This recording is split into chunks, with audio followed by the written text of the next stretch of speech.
ये तरीके अदम-ए-एतमाद मैंने अपने ऊपर अपने शौक़ से, अपनी ख्वाहिश से, अपना अक्ल और फिक्र इस्तेमाल करके मुसल्लत की है। एक ही स्पेशल बात है जी सर, अल्हम्दुलिल्लाह।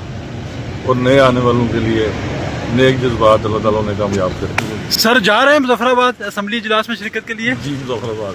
तो सर असम्बली क्या कहना चाहेंगे आज के दिन के हवाले से? कोई स्पेशल बात सर क्या करेंगे? एक ही स्पेशल बात है जी सर, अल्हम्दुलिल्लाह।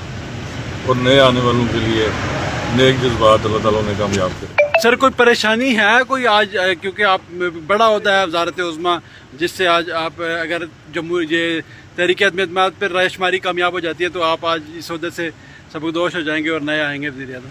आप बखूबी जानते हैं कि ये तरीके अदम-ए-एतमाद मैंने अपने ऊपर अपने शौक़ से, अपनी ख्वाहिश से, अपना अक्ल और फिक्र इस्तेमाल करके मुसल्लत की है। इतनी आसानी में आप पहले वज़ीर-ए-आज़म में सर जो जा रहे हैं, तो आप जाने में भी खुश हैं, आने में भी खुश थे, ये क्या वजह है सर?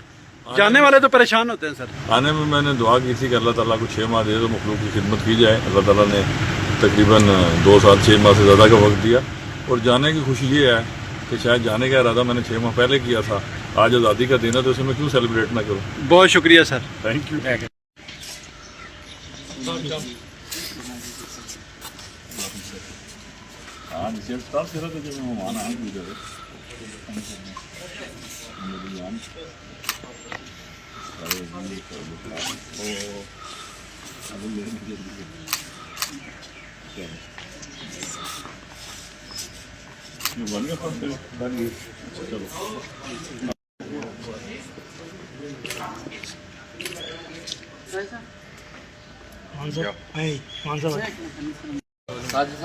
मान साहब थोड़ा करीब होगा ना।